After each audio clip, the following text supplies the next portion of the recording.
Apa salahnya kalau saya tenggelam terus pun?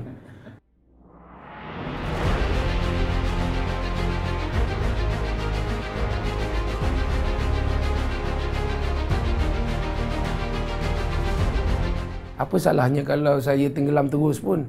Kalau parti saya dengan perjuangan yang telah kami pilih untuk meningkatkan syiar Islam, untuk memartabatkan bangsa Melayu, untuk mempertahankan kedaulatan negara ini dapat kita jaga dengan baik, parti ini akan terus berjuang untuk agama, bangsa dan tanah air ini.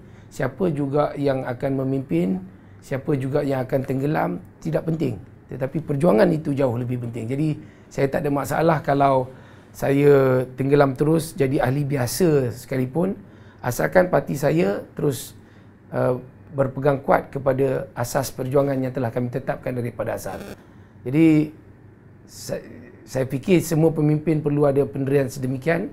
Jangan sentiasa nak memikirkan kerjaya diri sendiri, peningkatan politik peribadi melebihi daripada perjuangan yang nak dibawa.